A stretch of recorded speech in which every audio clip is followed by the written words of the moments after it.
नमः संस्कृताय। कक्षा 8 के मेरे प्यारे विद्यार्थियों, बहुत बहुत स्वागत है आप लोगों का आज के इस नए वीडियो में। मेरे प्यारे विद्यार्थियों, आज हम लोगों को यह बताते हुए बहुत खुशी हो रही है कि पीटी का कोर्स हमारा पूरा हो चुका है और आज से हम लोग पुनरावृत्ति की यात्रा प्रारंभ कर रहे हैं। मेरे प्यारे विद्यार्थियों, आप यहाँ देख सकते हैं कि कक्षा अष्टम विषय संस्कृत और पाठ पुनरावृत्ति और पुनरावृत्ति में है भाग 1। तो पुनरावृत्ति भाग 1 की चर्चा हम प्रारंभ करें इसके पहले हम उन सभी बच्चों को बहुत बहुत धन्यवाद और बधाइयाँ देते हैं जो लगातार वीडियो को देख रहे हैं और अब कमेंट बॉक्स में अपना नाम, क्लास और सेक्शन लिख रहे हैं। मेरे प्यारे विद्यार्थियों, कमेंट बॉक्स में आपके द्वारा लिखा गया आपका नाम, क्लास, सेक्शन यही एकमात्र माध्यम है यह बताने का कि हाँ सर, हम आपकी कक्षा में उपस्थित हैं, हम आपके द्वारा किए गए परिश्रम का पूरा लाभ ले रहे हैं। So my dear student, please इसी तरह से आप अपना नाम, क्लास और सेक्शन कमेंट बॉक्स में लिखते रहिए।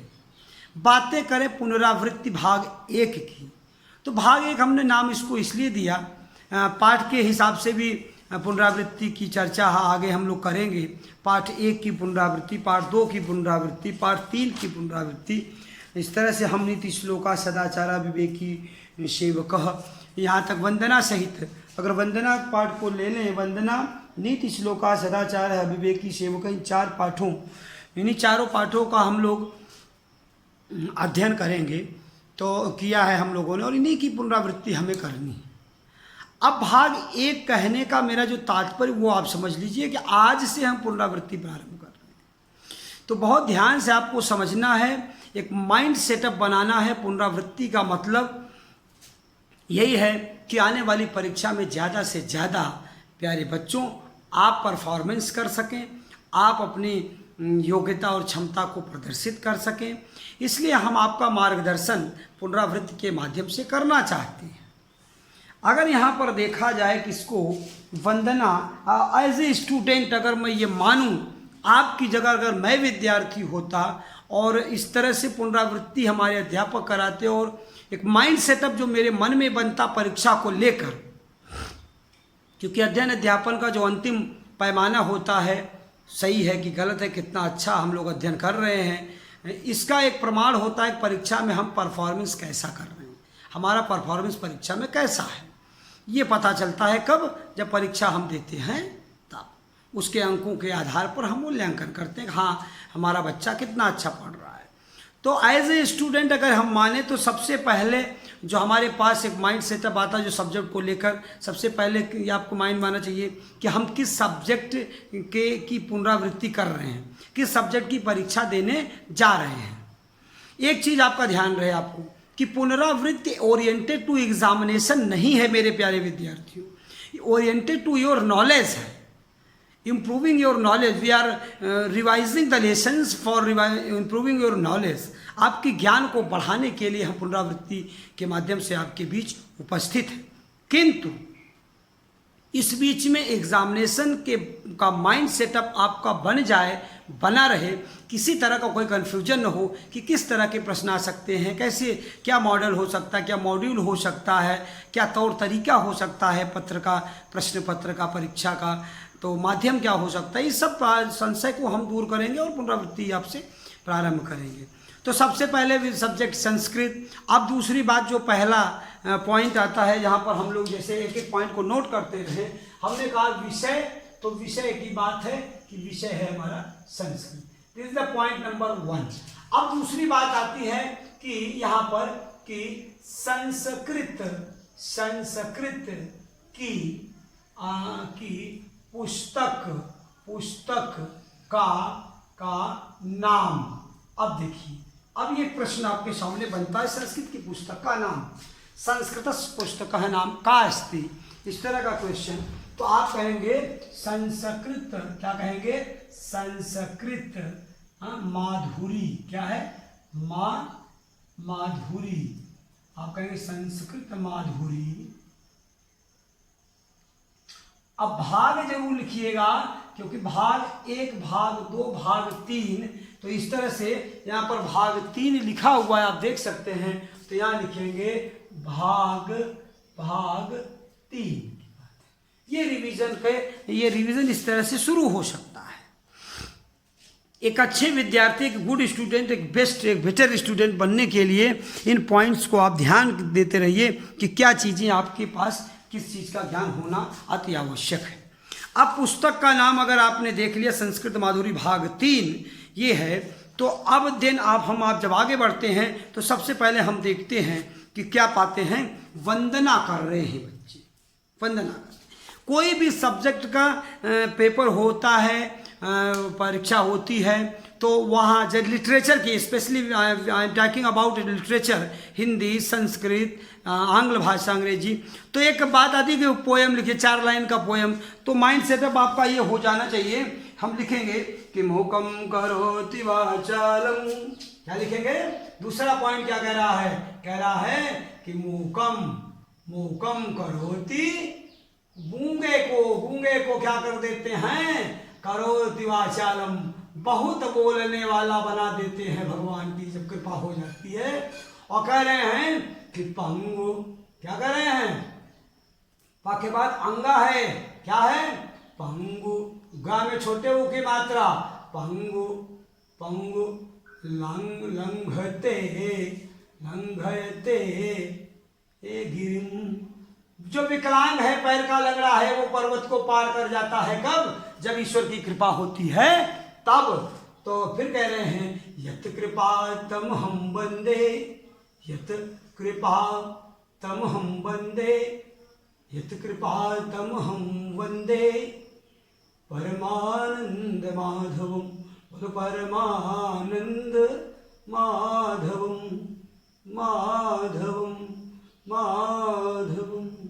सो माय डियर स्टूडेंट, के बाद फिर से ध्यान से देखिए क्या कह रहे हैं। कह रहे हैं कि मूकम करोति वाचालम पंगुलंघ्रिं ते गिरिम, यत्कृपातम हम वंदे परमानंद माधवम। आप देखिए प्यारे विद्यार्थियों, कह रहे हैं क्या, आप देख लीजिए कि ये दोनों बच्चे प्रार्थना ईश्वर से कर रहे हैं, ईश्वर से प्रार्थना कर रहे हैं। और क्या कह रहे हैं कि मूकम करोति वाचालम पंगुलंघ्यते गिरिम, यत कृपा तम हम वंदे। यदि आपकी कृपा, यत अगर कृपा तम हम माने आपकी वंदे, अगर आपकी कृपा वंदे पर हो जाए, भक्त पर हो जाए, किसी अपने बालक पर, बच्चे पर हो जाए, यत कृपा तम हम, अगर आपकी कृपा वंदे पर हो जाए, परमानंद, हे परमानंद प्रदान करने वाले माधव भगवान श्री कृष्ण, हे परमेश्वर, हे परमात्मा, यदि आपकी कृपा वंदे पर हो जाए तो कितनी कृपा हो जाती है कि गूंगा व्यक्ति बहुत बोलने वाला हो सकता है और विकलांग व्यक्ति भी पर्वत पार कर सकता है। कब? जब आपकी कृपा हो जाए तब। तो थोड़ी सी कृपा हम अध्यापक और छात्रों पर भी हे परमेश्वर कर दीजिए, ताकि हमारा भी मार्ग प्रशस्त हो जाए, हमारा भी रास्ता सरल हो जाए। दूसरी बात आती है, दूसरी बात क्या आती है कि सर्वस्वरूप। दूसरा क्या कहेंगे? पॉइंट नंबर 3 की बात हम कर रहे हैं। क्या कर रहे हैं? सर्वस्वरूप सर्वेश, सर्वस्वरूप सर्वेश, सर्वशक्ति समन्वित, सर्वशक्ति, क्या बोलेंगे? सर्वशक्ति समन्वित। ये है पहली लाइन। और दूसरी लाइन कह रहे हैं कि सर्वपालक सर्वज्ञ, सर्वपालक सर्वज्ञ, प्रसीद परमेश्वर, प्रसीद परमेश्वर। ध्यान से देखो मेरे प्यारे विद्यार्थियों, पुनरावृत्ति हो रही है, कोई डाउट नहीं रह जाना चाहिए मेरे प्यारे बच्चों के साथ। बोले सर्वस्वरूप सर्वेश, सर्वशक्ति समन्वित, सर्वपालक सर्वज्ञ, प्रसीद परमेश्वर। बोले कि सर्वस्वरूप सर्वेश, सर्वशक्ति समन्वित। हे परमेश्वर, हे परमेश्वर, हे परमेश्वर, हे मेरे ईश्वर, हे परमेश्वर, हे भगवान, आप सर्वस्वरूप हैं, सब में आपका ही स्वरूप है बसा हुआ। सर्वेश माने सबके ईश हैं आप, सर्वशक्ति, सभी प्रकार की शक्तियाँ आप में ही समन्वित हैं, मिली हुई हैं। सर्व पालक, सबके पालन करता है आप। सर्वज्ञ माने सब कुछ जानने वाले हैं। इसलिए हे परमेश्वर, हमें किस चीज़ की आवश्यकता है, आप उसकी कृपा हमारे ऊपर करिए। ऐसा बच्चे कर रहे हैं। तो दूसरा पॉइंट जो आता है, पहला क्या था, पुस्तक का विषय क्या है, संस्कृत, पुस्तक का नाम संस्कृत माधुरी भाग 3। तीसरा पॉइंट आता है श्लोक नंबर 1 और श्लोक नंबर 2। अब ये दोनों पोयम में से दोनों पोयम याद हो जाए हमारे प्यारे प्यारे बच्चों को, ऐसा प्रयास आपके द्वारा होना चाहिए। ये है पुनरावृत्ति, और अर्थ के माध्यम से आप इसको याद भी रखिएगा। अब हम थोड़ी सी बात कहाँ करेंगे, थोड़ी सी बात करेंगे किस पर, शब्दार्थ पर। हमारी जो अगली पुनरावृत्ति आती है वो क्या आती है, शब्दार्थ पर आती है। नीति श्लोका पाठ के शब्दार्थ देख रहे हैं, ये नीति श्लोका पाठ के शब्दार्थ। हम एक माइंड सेटअप, एक मॉड्यूल, एक मॉडल तैयार करना चाहते हैं, आपके माइंड में किसी प्रकार का कोई डाउट न रह जाए, संशय न रह जाए। शब्दार्थ की बात कर रहे हैं तो सदाचार पाठ 2 का भी शब्दार्थ आपके सामने है, आप उसको भी देख सकते हैं। पाठ 3 की बात करें तो अविवेकी सेवक भी है, और अविवेकी सेवक का शब्दार्थ कुछ इधर है और कुछ इधर है। मेरे प्यारे विद्यार्थियों, तीसरी जो बात आती है, हम पॉइंट बात कर रहे हैं। पॉइंट नंबर 1 था हमारा, पॉइंट नंबर 1 था विषय, और पॉइंट नंबर 2 है हमारा किताब का नाम, पॉइंट नंबर 3 है श्लोक नंबर 1, और पॉइंट नंबर 4 है श्लोक number 2। We are talking about the point number 5, and the point number 5 is क्या है, 5वां पॉइंट क्या है, शब्दार्थ है। बोलो शब्दार्थों को याद करना चाहिए कि नहीं चाहिए? बोलो शब्दार्थ सभी पाठों के, सभी पीटी कोर्स में आने वाले, पीटी सभी माने पीटी कोर्स के आने वाले सभी पाठों की, ये आपको शब्दार्थ, आप मुझे पूरा विश्वास है कि आपको शब्दार्थों को लिख चुके हैं। अपनी संस्कृत की कॉपी में नहीं लिखे हैं तो आप संस्कृत की कॉपी में शब्दार्थों को लिख डालिए और याद करिए मेरे प्यारे विद्यार्थियों। This is the point number 5. We are talking about the point number 6 and we should search the point number 6. Point number 6 पर हम बात करें तो हम क्या कर सकते हैं। पॉइंट नंबर 6 हमारा कहता है कि हम देख रहे हैं अभ्यास कार्य में विकल्पे भी समुचित उत्तरम चुनियुत, विकल्पों में से सही उत्तर चुनिए। नीति निपुणा किम कुर्वन्ति, नीति निपुण क्या करता है, निंदन्तु के निंदन्ति स्तुवन्तु वा, किसकी या तो स्तुति होती है या निंदा होती है, नीतिज्ञाः। फिर कह रहे धीरा कस्य पथम न त्यज्यते, तो यहाँ क्या है कि विकल्प में से उत्तर वो क्या है, अभ्यास कार्य नंबर 1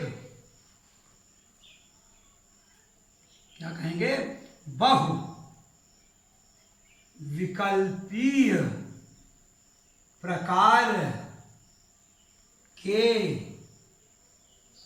प्रश्नोत्तर। और आपकी जानकारी के लिए बता दें मेरे प्यारे विद्यार्थियों, माध्यम जो होगा आपकी परीक्षा का वो टोटल ऑनलाइन परीक्षा रहेगी पीटी की। और ऑनलाइन परीक्षा में बहुविकल्पी प्रकार के ही प्रश्न पूछे जा सकते हैं।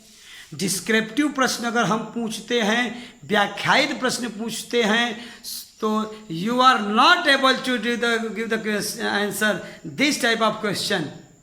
तो इसलिए आपकी सरलता के लिए, आपकी सुविधा के लिए बहुविकल्पी प्रकार के प्रश्न आपके सामने रहेंगे। बोले पूर्ण वाक्य उत्तर, जो पॉइंट नंबर 7 है, पॉइंट नंबर 7 कहता है पूर्ण वाक्य उत्तरथ, पूर्ण वाक्येन उत्तरत, यहाँ कहेंगे प्रकार के क्या करेंगे, प्रश्नोत्तर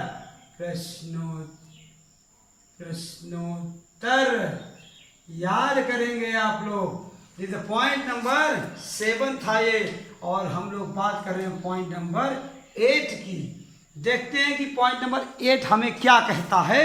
और पॉइंट नंबर 1 कहता है, देखिए आप, अधोलिखित मेलनम कुरुत, सही मिलान करने की बात आ सकती है, तो यहाँ कहेंगे सही मिलान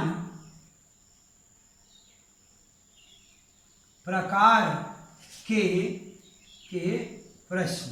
मेरे प्यारे विद्यार्थियों, प्रश्न उत्तर। यहाँ सही मिलान प्रकार के प्रश्न उत्तर आप अभ्यास करेंगे, इसको याद करेंगे। ये भी आपके परीक्षा का एक अंग है, एक भाग है। और इसके बाद हम जो बात कर रहे हैं वो रिक्त स्थान की पूर्ति आप देख सकते हैं। रिक्त स्थान की पूर्ति प्रकार के प्रश्न है। पॉइंट नंबर 9 क्या है? रिक्त स्थान। रिक्त स्थान की पूर्ति प्रकार के प्रश्न। ये है आपका पॉइंट नंबर 9। और पॉइंट नंबर 10 आप देख सकते हैं यहाँ पर शब्दार्थ के बाद ये चित्र। अब अगर पार्ट 2 पर देखें और कितने प्रकार के प्रश्न हमारे हैं। यहाँ ये भी प्रश्न है, देखिए इस तरह का भी प्रश्न है, वक्ता कह श्रोता कह। तो वक्ता श्रोता प्रकार के प्रश्न यहाँ देखिए, यह है पॉइंट नंबर 10, वक्ता श्रोता प्रकार के प्रश्न। यहाँ है पॉइंट नंबर 10। और 10 क्या करेंगे यहाँ पर? वक्ता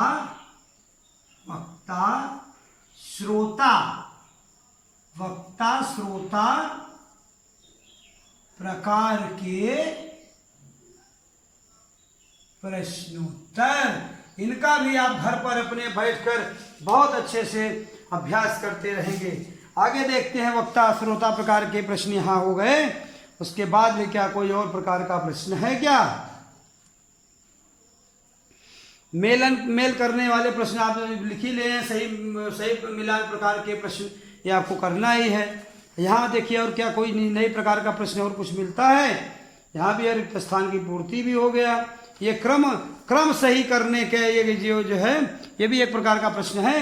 मेरे प्यारे विद्यार्थियों, अब हम आपसे बात करना ये चाहते हैं, फाइनली आपके मन में कोई डाउट नहीं रहना चाहिए। सबसे पहली बात, परीक्षा आपकी ऑनलाइन होगी। दूसरी बात, बहुविकल्पी प्रकार के ही प्रश्न आने की पूरी संभावना हो सकती है। बहुविकल्पी प्रकार के प्रश्नों पर आप विचार करते रहेंगे। तीसरी जो बात है, अब उस ओरिएंटेड टू एग्जामिनेशन बात करें तो श्लोक हमें याद हो जाना चाहिए, अर्थ सहित श्लोक याद हो जाना चाहिए। दूसरा, पुस्तक का नाम आपको पता होना चाहिए, सभी पाठों के नाम आपको पता होने चाहिए। अब देखिए, वंदना पाठ को संख्या नहीं दी गई है। पाठ 1 की बात करेंगे तो नीति श्लोका की ही बात करना पड़ेगा।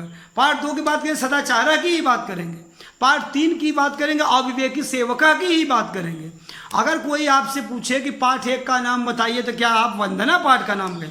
वंदना पाठ वंदना है, प्रेयर है, प्रे है, गॉड से रिक्वेस्ट है, निवेदन है। वो पाठ की संख्या नहीं दी गई है उसको। So please my dear be careful all of you. तो ये श्लोक हो गया। अब देखिए, शब्दार्थ सभी पीटी पाठों के मतलब सभी तीनों पाठों के पूरे शब्दार्थ आपको याद हो जाने चाहिए। और याद करने का जो सबसे अच्छा तरीका है वो ये है कि बार बार करते अभ्यास ते जड़मती होद सुजान। बोले रसरी आवत जाते शिल पर परत निशान। बोले रटंत विद्या खुदंत पांतु, बेटा रटते विद्या आती है। तो ये आप जो है, और इम्पॉर्टेंस ऑफ नॉलेज तो आप जानते ही हैं कि न भ्रार्थ भाज्य है न च भारकारी, व्यय कृते वर्धते वो नित्यम विद्या धनम सर्वधनम प्रधानम। न चौर्यहार्यम न राजहार्यम न भ्रार्थ भाज्यम न च भारकारी, व्यये कृते वर्धते व नित्यम विद्याधनम सर्वधनम प्रधानम। न चौर्यहार्यम न राजहार्यम न भ्रार्थ भाज्यम न च भारकारी। न चोर चुरा सकता है, न चौर्यहार्यम न भ्रार्थ भाज्यम, न भाई बांट सकता है, न भ्रार्थ भाज्यम न च भारकारी, न राजहार्यम, कोई राजा कोई जबरदस्ती कोई पुलिस कोई पावरफुल आदमी चुरा भी नहीं सकता, जबरदस्ती छीन भी नहीं सकता। और न भारकारी, और भारकारी माने तौलने वाला उसको तौल भी नहीं सकता। दुनिया का एकमात्र ऐसी संपत्ति जो व्यय करते वर्धते वो नित्यम, खर्च करने से भी बढ़ती है, वो है विद्या। बाकी 100 करोड़ रुपया रखिए खर्च करते उस दिन जुरू हो जाएगा। लेकिन विद्या एक ऐसा धन है जिसको जितना खर्च करेंगी उतना बढ़ती जाएगी। So please my dear student, be careful all of you. खूब पढ़िए, बार बार पढ़िए, रिवीजन करते रहिए, पुनरावृत्ति करते रहिए, शब्दार्थ याद होने चाहिए, बहुविकल्पीय प्रकार के प्रश्न कोई डाउट नहीं होना चाहिए। पूर्ण वाक्यान प्रकार के जो उत्तर थे आपके अभ्यास किताबों में, ये ओरिएंटेड टू टोटल, मैं रिवीजन की बात कर रहा हूँ, किसी पाठ स्पेशल की बात नहीं कर रहा हूँ। सभी पाठों पर अलग अलग चर्चा हमारी बाद में होगी। कमेंट बॉक्स में आप अपना जो क्वेरी होगी, आपकी जो रिक्वेस्ट होगी, जो निवेदन होगा, जो सलाह होगी, वो आप देते रहिएगा अपना नाम क्लास सेक्शन लिखने के बाद। सो मेरे प्यारे बच्चों, सही मिलान प्रकार के प्रश्नों को भी याद कर लीजिएगा। रिक्त स्थान की पूर्ति प्रकार के प्रश्नों को भी आपको याद करना है, बार बार लिख कर याद करना है। और वक्ता श्रोता प्रकार का प्रश्न भी है आपके बीच। और भी जितने प्रकार के प्रश्न है, खूब फ्रेश माइंड से, अच्छे दिमाग से आप पढ़िएगा। थोड़ी सी बात अगर आपसे हम यहाँ किसकी करें, गृह कार्य की बात करें, होमवर्क की बात करें, यहाँ पर गृह कार्य की बात करें, तो आप कह सकते हैं कि बताए गए सभी प्रकार के, यहाँ पॉइंट नंबर 1 क्या है देखिए, कह रहे हैं बताए गए सभी प्रकार के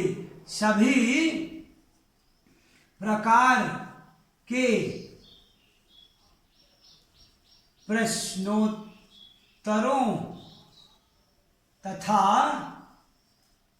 अभ्यास कार्यों को, किसको, अभ्यास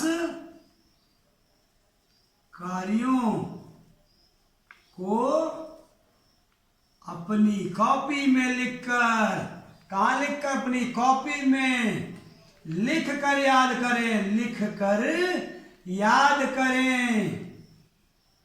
करें। लर्निंग बाय राइटिंग की बात हम लोग कर रहे हैं मेरे प्यारे बच्चों। मैं आशा करता हूं कि आपको आज के अध्ययन से, आज की पढ़ाई से आपके सभी प्रकार के जो भी डाउट हैं, जो कन्फ्यूजन है, सब दूर हो गया होगा। किसी से कुछ पूछने की बहुत ज़रूरत नहीं मेरे प्यारे बच्चों। खूब परिश्रम करके पढ़ते रहिए, कमेंट बॉक्स में अपना नाम, क्लास और सेक्शन लिखते रहिए। इन्हीं सारी शुभकामनाओं के साथ कि आप घर में होंगे, सुरक्षित होंगे और अपने बड़ों और छोटों सबका ख्याल रख रहे होंगे, खूब परिश्रम कर रहे होंगे, हमारे द्वारा किए गए परिश्रम का खूब लाभ ले रहे होंगे, बार बार वीडियो को देखकर और लिखकर पढ़कर। So please my dear student, आज के लिए इतना ही। मिलते हैं नेक्स्ट वीडियो में, तब तक के लिए धन्यवाद।